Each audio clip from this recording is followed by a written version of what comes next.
नमस्कार दोस्तों, जय श्री राधे कृष्णा।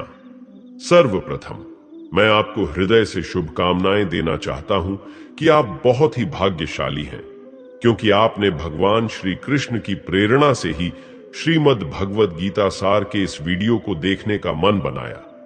श्रीमद् भगवद गीता आज से लगभग 5000 वर्ष पहले महाभारत के युद्ध के मैदान में विचलित, अवसाद और दुख से घिरे हुए और मोह से ग्रसित अर्जुन को भगवान श्री कृष्ण द्वारा दिए गए उपदेश है।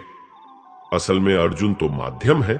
श्रीमद् भगवद गीता के उपदेश प्रत्येक मनुष्य के लिए ही तो है, क्योंकि हर व्यक्ति का जीवन एक युद्ध के समान ही होता है।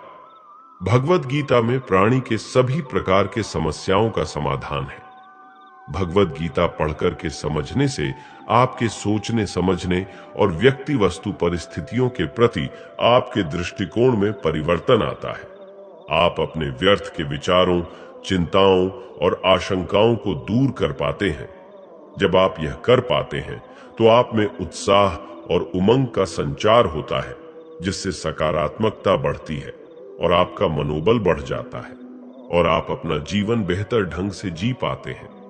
अगर आप इन सभी लाभों को प्राप्त करना चाहते हैं तो कभी अधूरा ज्ञान न लें, इसलिए इस वीडियो को अंत तक सुने। दोस्तों, हमारे मन में हमेशा यह सवाल उठता रहता है कि हमारे जीवन का उद्देश्य क्या है। तो आपको यह समझना चाहिए कि आपके दो सबसे महत्वपूर्ण दिन होते हैं। पहला दिन है जिस दिन आपका जन्म हुआ है, और दूसरा दिन जब आपको यह समझ में आता है कि आपका जन्म किस कारण से हुआ है। वह दिन हमारे जीवन का सबसे बेहतरीन दिन बन जाता है।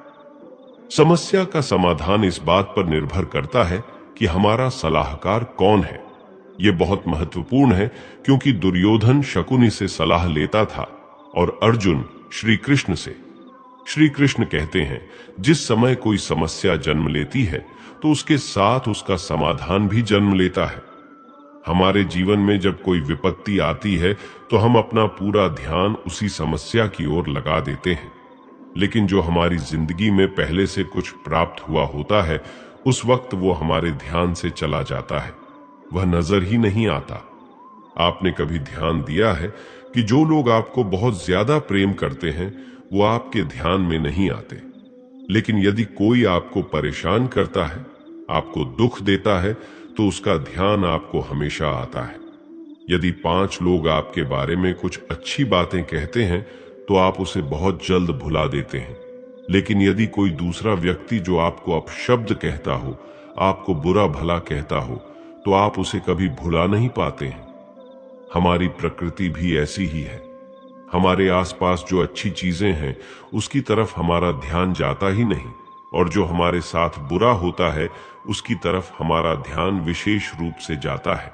तो आपको यह कहानी अवश्य सुनना चाहिए, जो आपके हर बुरे वक्त में आपको बहुत काम आएंगे। एक राजा के पास एक बहुत बड़ा बागीचा था और इस पर अलग अलग तरह के फलों के पेड़ थे, और एक किसान उस बागीचे की देखभाल करता था, और उस किसान के परिवार भी इसमें उसका सहयोग करते थे। प्रत्येक दिन वह किसान उस बागीचे से ताजे फल तोड़कर राजा को देने जाता था। एक दिन उसने देखा कि उसके बागीचे में अमरूद, नारियल, आम और कई फल पक चुके हैं और खाने योग्य भी हो गए हैं। तब किसान सोच में पड़ गया कि आखिर किस फल को राजा के पास लेकर जाऊं। उसने सोचा कि अंगूर तो काफी अच्छी तरह से पक चुके हैं, तो क्यों ना राजा के लिए अंगूर ही लेकर जाऊं। उसने एक टोकरी अंगूर से भर ली और राजा के महल की ओर चल पड़ा। उसे महल में जाने की अनुमति मिली। वह महल के अंदर पहुंचा तो उसने देखा कि उस वक्त राजा बहुत चिंतित था और गुस्से में था। आज भी किसान हर रोज की तरह पके फल से भरा टोकरी राजा के पास लेकर आया। राजा को गुस्से में देखकर किसान राजा से दूर किसी एक कोने में जाकर बैठ गया। फिर राजा अंगूर खाना शुरू कर देता है। वह एक अंगूर खाता और दूसरे अंगूर को किसान के माथे पर निशाना लगाकर मारता, और जब उसका निशाना लग जाता तो किसान कहता कि यह तो बहुत अच्छा हुआ, परमात्मा बहुत दयालु है।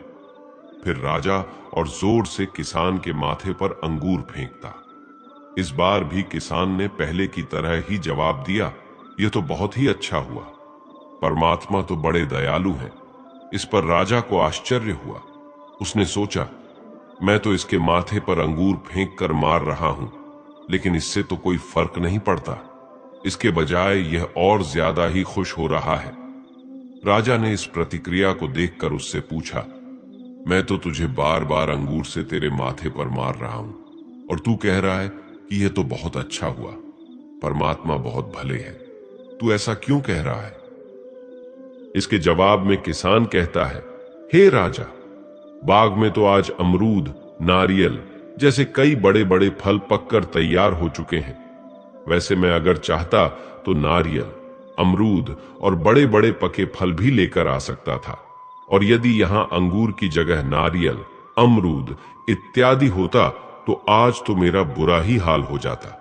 इसलिए यही कारण है कि मैं कह रहा हूं राजन, आज तो जो भी हुआ बहुत अच्छा हुआ। ईश्वर बहुत भले हैं, दयालु हैं। दोस्तों, अगर वास्तव में देखा जाए तो यह कहानी हमारी जिंदगी से ही तो जुड़ी है, क्योंकि कभी कभी अंगूर की तरह ही छोटी छोटी मुसीबतें आकर हमारे जीवन में आने वाले नारियल और बड़े बड़े फल के समान बड़ी बड़ी मुसीबतें नहीं आ पाते हैं, और हम सोचने में लग जाते हैं कि आखिर मेरे साथ ही ऐसा क्यों हुआ है। हम छोटी छोटी समस्या के पीछे अपना समय व्यर्थ ही सोचने में जाया कर देते हैं कि यह समस्या मेरे साथ ही क्यों होता है, पर यह नहीं समझ पाते कि इसके आने से तो बड़ी समस्या टली हुई होती है। और ऐसा तभी हम समझ पाएंगे जब हम अपने हर तकलीफ को, अपने हर दुखों को गहराई से समझेंगे, उसका विश्लेषण करेंगे, तो यह हम समझ पाएंगे कि बहुत बार जब हम वर्तमान में किसी चीज से बहुत तकलीफ होती है या दुख लगता है, और तभी हम भविष्य में जान पाते हैं, हमें एहसास होता है कि अगर वह चीज हमारे साथ नहीं होती तो आज हमारी जिंदगी इतनी बेहतर न होती। दुख भले ही हमें अच्छा न लगता हो, लेकिन बहुत बार यह हमारे जीवन में बहुत बड़ा सकारात्मक बदलाव लेकर आता है।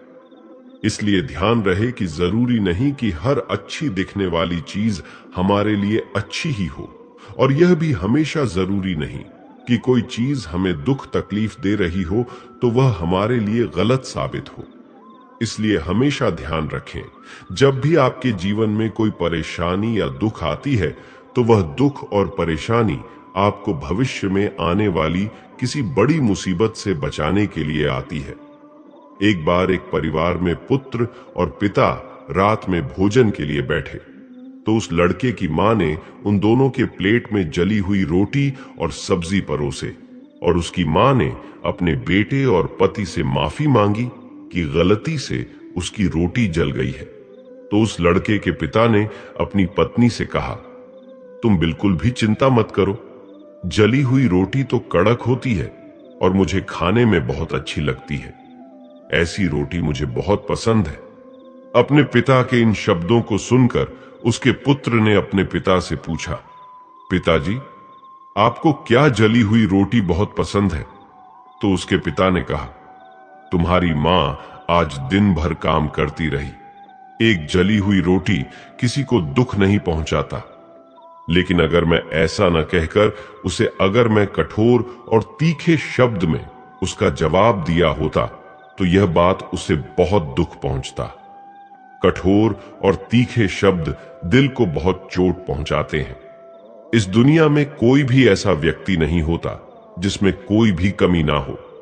इसलिए मैंने इस बात को जाना, और हम दोनों ने हमेशा जिंदगी भर यही सीखा है कि एक दूसरे की गलती को स्वीकार करना, उन्हें अनदेखा करना, हमें एक दूसरे की कमियों को स्वीकार करके जीवन को जीना सीखना चाहिए।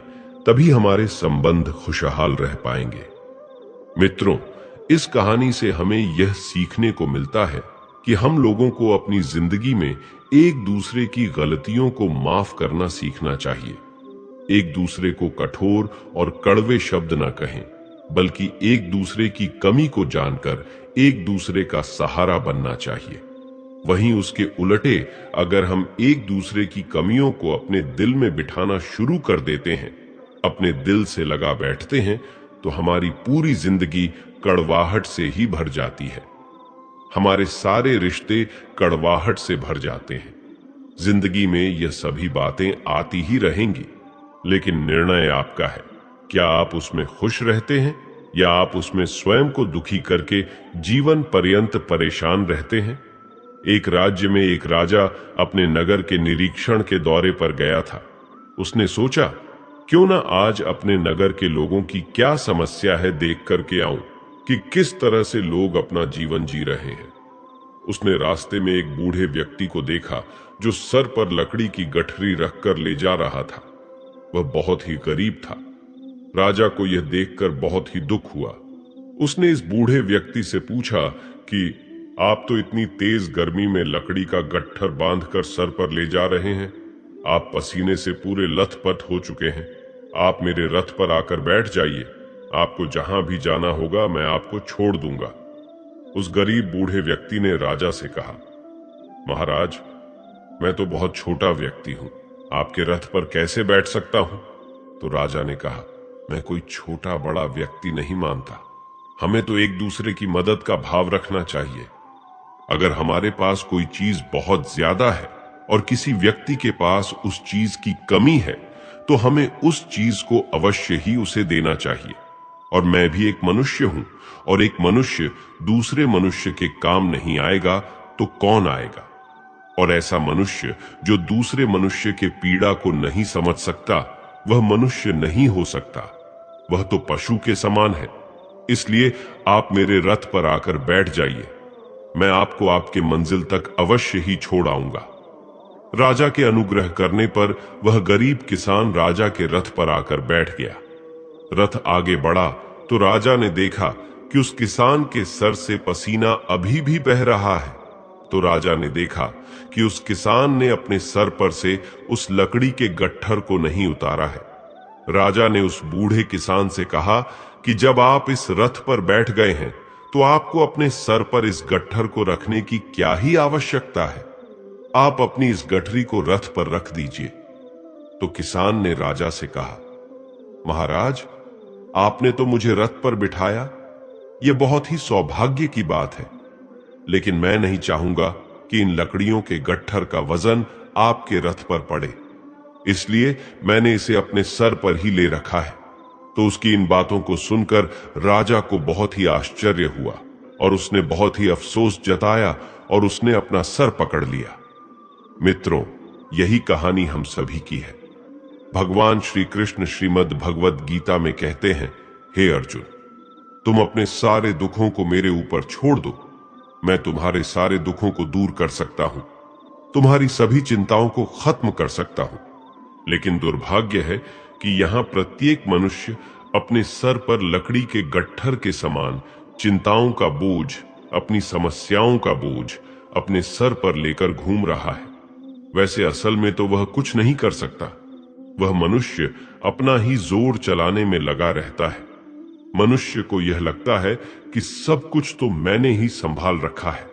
अपनी समस्या के बारे में अगर मैं ना सोचूं तो सब कुछ ही बर्बाद हो जाएगा, व्यर्थ हो जाएगा, और वह केवल सोच सोच कर परेशान रहता है और अपना उचित कर्म नहीं करता, बल्कि उसे तो अपनी समस्याओं के परिणाम को ईश्वर पर छोड़ देना चाहिए और अपना वास्तविक कर्म करना चाहिए, ताकि उस समस्या से पार पाया जा सके। मित्रों, हमारी जिंदगी का सफर, चाहे वह आध्यात्मिक हो या हमारे परमात्मा की ओर हो, वह सफर हमारे मन मस्तिष्क के भीतर छुपा हुआ होता है। एक बार एक मूर्तिकार से पूछा गया कि आप इतनी अच्छी मूर्ति कैसे बना लेते हैं? तो मूर्तिकार ने कहा, पत्थर के अंदर तो मूर्ति पहले से ही है, मैं तो बस उसमें जो अनावश्यक मात्रा में पत्थर का अंश है, बस उसे निकालता हूं और फिर जाकर मूर्ति प्रकट होती जाती है। मित्रों, हमारी जिंदगी का सफर भी उसी मूर्ति की तरह ही होता है। बस उसके ऊपर का जो हमारा मन का भ्रम होता है और अपने बारे में कि मैं यह नहीं कर सकता, मेरे अंदर इतनी क्षमता नहीं है, बस वह नकारात्मक इच्छाएं निकालता जाता है, तो हमारे जीवन की वास्तविकता हमें पता चलने लग जाती है और हमें सही मार्ग दिखने लग जाता है। एक पिता का एक बहुत ही गुस्सैल पुत्र था। पिता कीलों से भरा हुआ एक थैला अपने पुत्र को दे देता है और कहता है, जब भी तुम्हें गुस्सा आए तो उस थैले में से एक कील निकालकर अपने बागीचे में कहीं ठोक देना। एक दिन जब उसे बहुत ही गुस्सा आया तो उसने उस थैले से कील निकालकर बाड़े में दीवार पर ठोक दी। इस तरह से जब भी उसे कभी ज्यादा गुस्सा आता तो वह ऐसा ही करता। धीरे धीरे उसे एहसास हुआ कि यह बाड़े में कील ठोकने में जो मैं समय व्यर्थ ही बर्बाद कर रहा हूं, उससे तो कई गुना ज्यादा बेहतर है कि मैं अपने गुस्से पर काबू पा लूं। ऐसा करते करते उसके द्वारा बाड़े में कील ठोकने की गतिविधि कम होने लगी। फिर एक दिन ऐसा भी आया, उसमें बहुत ही गुस्सा आने के बावजूद भी उसने एक भी कील बाड़े में नहीं ठोकी और ये सारी बातें वह अपने पिता को बताया। पिता उसके जवाब में कहते हैं, जब भी इस तरह से अपने क्रोध पर नियंत्रण पा लेते हो और एक भी कील दीवार पर नहीं ठोकते हो तो बाड़े में जाकर किसी एक कील को उखाड़ लेना। पुत्र ने अपने पिता की बात मानी और वह ऐसा ही करता रहा। एक दिन ऐसा आया कि दीवार में एक भी कील नहीं बची, तो यह खुशी वह अपने पिता से जाहिर करता है। तो पिता उसे लेकर बाड़े में आ जाते हैं और जहां पर उसने कील ठोकी थी वहां उन्हें दिखाया। पिता ने अपने पुत्र को उन सारे छिद्रों को दिखाया जहां पर उसने कीलें ठोकी थी और फिर अपने पुत्र से पूछा, क्या तुम इन छिद्रों को वापस भर सकते हो? पुत्र ने कहा, नहीं पिताजी, यह तो संभव ही नहीं है। पिताजी ने अपने पुत्र के कंधे पर हाथ रखते हुए कहा, अच्छा बेटा, यह बताओ कि इन सब चीजों से तुमने क्या सीखा? इससे तुम्हें यह समझना चाहिए कि तुम्हारे द्वारा कहे गए कटु वचन दूसरे के दिल में इसी तरह छिद्र कर देते हैं जिसको भरना असंभव हो जाता है, जिसको तुम जीवन पर्यंत कभी भी नहीं भर सकते। मित्रों, इस कहानी से हमें यह शिक्षा मिलती है जो भगवत गीता में भी कहा गया है कि हमारे जीवन में जब भी कोई ऐसी हालात आ जाए, ऐसी कोई परिस्थिति आ जाए कि लोग आपसे कुछ ऐसा व्यवहार कर जाएं कि आपको बहुत दुख हो और आप गुस्से में दूसरे के दिल में अपने कठोर वचन से चोट पहुंचाते हैं, तो वास्तव में आप ऐसा करके अपने मन की भड़ास को निकाल तो लेते हैं, लेकिन ध्यान रहे कि सामने वाला आपके कहे गए उन शब्दों को कभी नहीं भूल सकते। इसलिए आपके जीवन में जब भी कोई परेशानी या समस्या आए तो आप अपना हिम्मत न खोएं और मन में क्रोध न लाएं, लेकिन हां, उस समय आप अपनी समझदारी और अपने विवेक से अपने धैर्य को अपने साथ रखें और उचित निर्णय लें। एक शहर में एक बहुत बड़ा व्यापारी रहा करता था। उसकी जिंदगी धन संपत्ति और हर तरह के वैभव से भरा हुआ था। अचानक किसी दिन उसके व्यापार में बहुत बड़ी मंदी आ गई और उसे बहुत बड़े नुकसान का सामना करना पड़ा। वह जो कुछ भी जिंदगी भर कमाया था उसे सब कुछ बेचना पड़ गया। उसने सोचा कि अब मेरी जिंदगी में तो कुछ भी नहीं बची है, ऐसी जिंदगी जीकर ही क्या फायदा। इससे बेहतर है कि मैं अपना जिंदगी ही त्याग दूं, स्वयं को ही खत्म कर दूं। ऐसा मन में विचार निरंतर उसके मन में आता रहा और एक दिन वह शहर के एक बड़े पहाड़ी की ओर चल पड़ा और पहाड़ पर चढ़कर नीचे खाई में कूदने का मन बना बैठा। उस पहाड़ पर एक संत बैठे हुए थे। उसने उस व्यापारी को देखा और उससे प्रश्न किया, आखिर तुम अपना जीवन क्यों त्यागना चाहते हो? उसने कहा, एक समय की बात है, मैं बहुत धनी व्यक्ति हुआ करता था। मेरे पास रुपयों पैसों की कमी नहीं थी, लेकिन आज मेरे पास कुछ नहीं है। मैं कंगाल हो गया हूं और ऐसी जिंदगी जीने से क्या फायदा। इससे बेहतर होगा कि मैं स्वयं को ही मार दूं। संत ने कहा, हे व्यापारी, तुम्हें धन कमाने की कुशलता कल भी थी और आज भी है। बीते वक्त में तुम्हारा धन चला गया। तूने धन को खोया है, लेकिन अपनी कुशलता और अपने स्वयं को नहीं खोया है। धन कमाने की कुशलता तुम्हारे अंदर कल भी था और आज भी है। समय एक जैसा कभी नहीं रहता। कल भले अच्छा था और आज बहुत मुश्किल हो चुका है, लेकिन खुद पर विश्वास रख। आज भले मुश्किल है, लेकिन कल अच्छा अवश्य ही आएगा। वक्त ही तो है, कल अवश्य ही बदल जाएगा।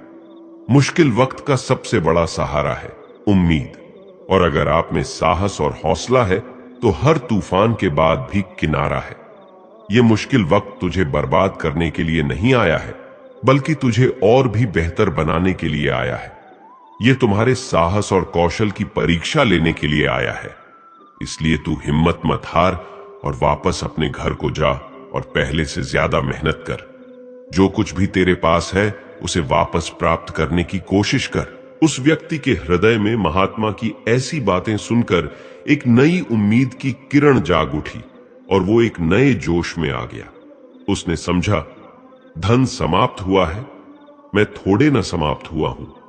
क्या मेरी पहचान, मेरी जिंदगी सिर्फ धन से ही होती है? धन मेरे कारण से था और मैं धन के कारण नहीं था। और मैं अपनी दृढ़ इच्छा शक्ति और अपने मजबूत इरादों से जब चाहूं तब धन कमा सकता हूं। वह व्यापारी वापस अपने नगर को आया और महात्मा के कहे बातों के अनुसार उसने बहुत मेहनत की और पहले से ज्यादा धनवान व्यक्ति बन गया। मित्रों, इस कहानी से हमें यह ज्ञान मिलता है कि वक्त चाहे कितना भी हमें परेशान करता हो, वह वक्त गुजर ही जाता है। तो इसलिए हमेशा स्मरण रहे कि आपके जीवन में जब भी कोई समस्या या परेशानी आती है तो वह आपकी हिम्मत की परीक्षा लेने आती है। इसलिए अपने मुश्किल वक्त में घबराकर पीछे हटने के बजाय उससे लड़कर अपनी जिंदगी में और बेहतर मुकाम को प्राप्त करें और आगे बढ़ें। एक बार की बात है, एक व्यक्ति जंगल के रास्ते से होकर दूसरे शहर को जा रहा था। रास्ते में उसने एक हाथी को देखा। उसने देखा कि वह हाथी बहुत ही ज्यादा ताकतवर था, लेकिन इतना शक्तिशाली होने के बावजूद भी वह किसी रस्सी से बंधा हुआ था। उस व्यक्ति को बहुत ही आश्चर्य हुआ कि इतना शक्तिशाली हाथी एक पतली सी रस्सी से बंधा हुआ है, जबकि हाथी चाहे तो रस्सी को एक ही बार में तोड़ दे, क्योंकि वह बड़े से बड़े चट्टान को, पेड़ को, किसी को भी उखाड़ कर फेंक सकता है और बड़े बड़े जंजीरों को भी तोड़ सकता है और अपनी आजादी को प्राप्त कर सकता है। लेकिन इसके बावजूद भी वह पतली और कमजोर रस्सी से बंधा हुआ है। वहां तो न तो कोई जंजीर था, न कोई पिंजरा था, फिर भी वह असमर्थ दिख रहा था। उस व्यक्ति के मन में यह सवाल उसे बहुत विचलित कर रहा था। इसलिए वह तुरंत ही उस हाथी के ऐरावत के पास गया और उसने ऐरावत से पूछा कि इसका क्या कारण है कि एक मजबूत हाथी एक पतली और कमजोर रस्सी से बंधा हुआ है और यह हाथी कुछ करने की चेष्टा भी नहीं कर रहा है।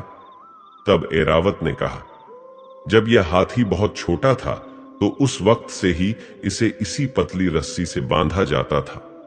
उस समय यह बहुत छोटा था और यह रस्सी इसके सामने बहुत ज्यादा मजबूत थी और यह उस वक्त उस मोटी रस्सी को तोड़ भी नहीं सकता था। उस समय उसने बहुत कोशिश की कि रस्सी टूट जाए। उस दौरान उसके पैरों से खून निकल जाता था, क्योंकि उसे बहुत गहरे चोट लग जाते थे।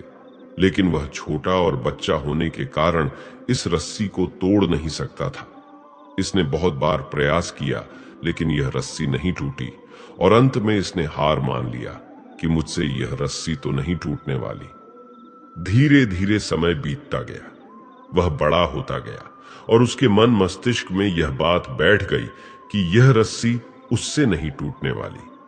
वैसे यह चाहे तो किसी भी वक्त इस रस्सी को आराम से तोड़कर बिना ज्यादा बल लगाए ही अपनी आजादी को प्राप्त कर सकता है। लेकिन स्थिति यह है कि यह अपने बचपन में मिले हार को अपने संपूर्ण जीवन का ही हार मान बैठा है और इसीलिए अब यह कोशिश नहीं कर रहा है और यह मन से हार जाने के कारण एक कमजोर और पतली रस्सी से भी हार चुका है। मित्रों, यह कहानी भी हमारी जिंदगी की तरह ही होती है, क्योंकि जब हमारी जिंदगी में कोई परेशानी या दुख तकलीफ आती है तो हम अपने आप को उसके सामने बहुत छोटा समझने लगते हैं और हम हार मान लेते हैं। हमारे मन में डर बैठ जाता है और परिणाम यह होता है कि उस परेशानी से निकलने का दोबारा कोशिश ही हम नहीं करते, क्योंकि हम मन से हार चुके होते हैं। उसी तरह असलियत में हमारे दुख इतने शक्तिशाली नहीं होते जितना हम मान लेते हैं, लेकिन हम उन दुखों को खुद से बड़ा समझ लेते हैं। उन समस्याओं को बहुत अहमियत देने लग जाते हैं और इसी कारण वह समस्या उलटे खुद हम पर ही हावी हो जाती है और हमें वह बहुत विशाल लगने लग जाता है। इसलिए जिंदगी में जब भी कोई दुख परेशानी आए तो उसके आगे घुटने हमें नहीं टेकना चाहिए, उसके आगे हमें हार नहीं मानना चाहिए, क्योंकि वह व्यक्ति जो मन से हार जाता है वह अपने दुखों से भी हार जाता है, जीवन से भी हार जाता है। इसलिए ईश्वर कहते हैं कि वह व्यक्ति जो अपने मन को नियंत्रित कर, मन को काबू कर अपने दुखों पर विजय प्राप्त कर लेता है, वह जिंदगी में जो चाहे पा सकता है।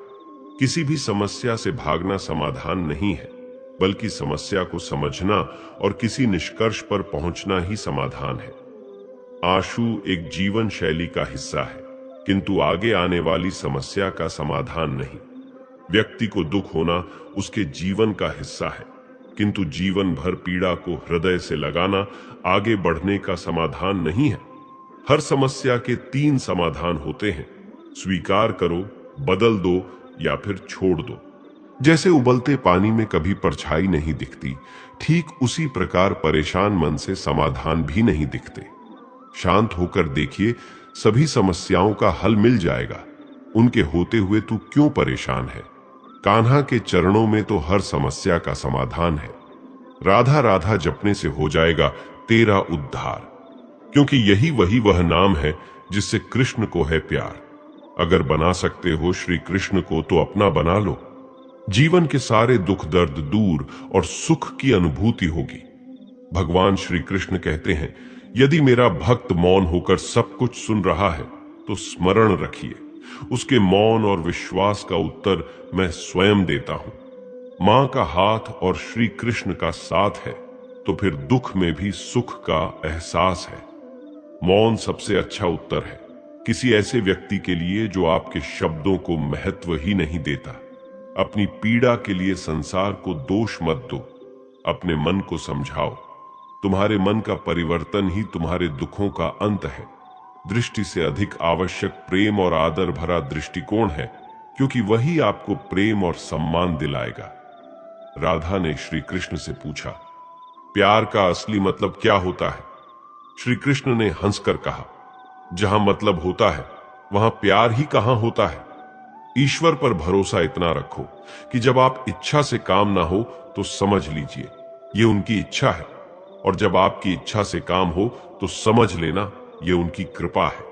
कभी जीवन में हारा हुआ महसूस करो और कोई मार्ग न दिखे तो भगवद गीता की शरण अवश्य लेना। किसी को इतना भी दुख न दें कि वह ईश्वर के सामने आपका नाम लेते हुए रोने लगे। यह कर्म चक्र है। यहां हर एक प्राणी को प्रत्येक क्षण अपना कर्म करना ही होता है, फिर चाहे वह कर्म कितना भी कठिन क्यों ना हो। जिन व्यक्तियों का हृदय पवित्र होता है वे धन्य हैं, क्योंकि उन्हें ईश्वर का ज्ञान दिया जाएगा। जिस प्रकार उगता हुआ सूर्य रात्रि के अंधकार का विनाश कर देता है, वैसे ही आत्मा का ज्ञान समस्त भ्रम को दूर कर देता है। ज्ञान योग उन लोगों के लिए है जो किसी भी वस्तु की कामना नहीं करते, क्योंकि उन्होंने यह जानते हुए समस्त कर्मों का त्याग कर दिया है कि प्रत्येक इच्छा अशुभ से परिपूर्ण होती है। मानव जन्म धन्य है। स्वर्ग के निवासी भी इस जन्म की कामना करते हैं, क्योंकि मनुष्य के द्वारा ही वास्तविक ज्ञान और विशुद्ध प्रेम की प्राप्ति की जा सकती है। युद्ध हो या जीवन, सफलता केवल 3 शस्त्रों से प्राप्त होती है: धर्म, धैर्य और आपके भीतर का साहस। जब जल गंदा हो तो उसे हिलाते नहीं बल्कि शांत छोड़ देते हैं, जिससे गंदगी अपने आप नीचे बैठ जाती है।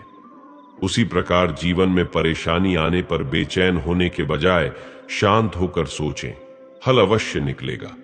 समय और भाग्य दोनों ही परिवर्तनशील हैं, इन पर किसी को अहंकार नहीं करना चाहिए। संबंध उसी आत्मा से जोड़ता है जिसका हमसे पिछले जन्मों का कोई रिश्ता होता है। वैसे दुनिया के इस भीड़ में कौन किसको ही जानता है। क्रोधी व्यक्ति का ऐसा हुनर है जिसमें व्यक्ति फंसता भी खुद है, उलझता भी खुद है, पछताता भी खुद है और पिछड़ता भी खुद है।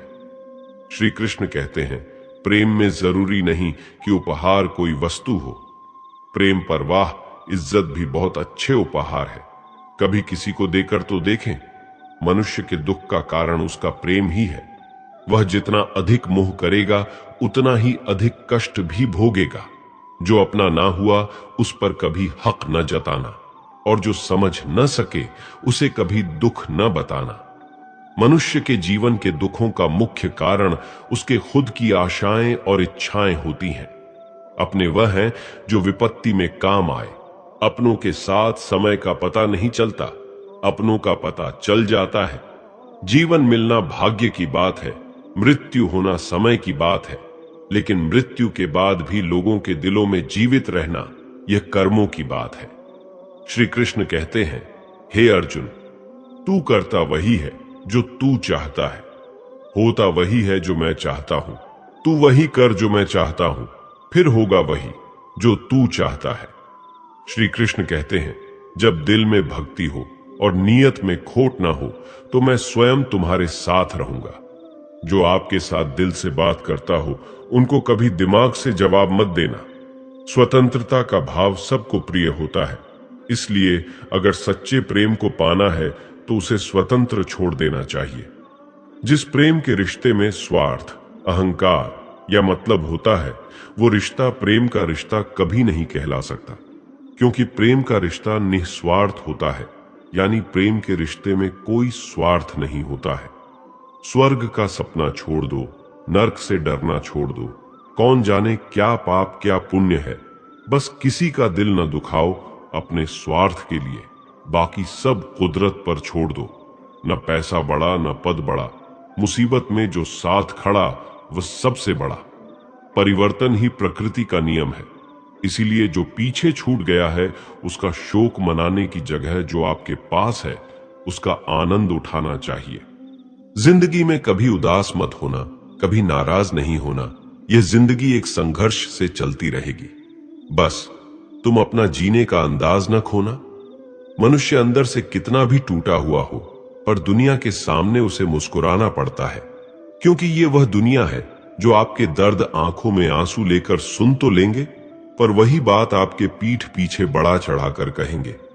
आपका मजाक उड़ाते हुए औरों को सुनाते हैं, इसलिए अपने दर्द अपने कान्हा से कहें। कितना अजीब है मन।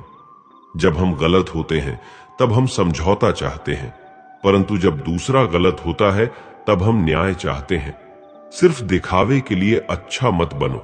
वह परमात्मा आपको बाहर से नहीं बल्कि भीतर से भी जानता है, इसलिए कोई भी बदलाव पूरी तरह से स्वयं के लिए होना चाहिए। दुख भोगने वाला आगे सुखी हो सकता है, लेकिन दुख देने वाला कभी सुखी नहीं हो सकता। आत्मा विनाश से बड़े है, कोई भी उस आत्मा का अंत नहीं कर सकता जो अनंत है।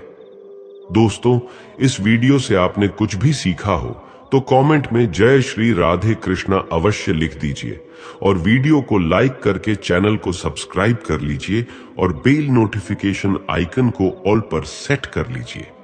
धन्यवाद।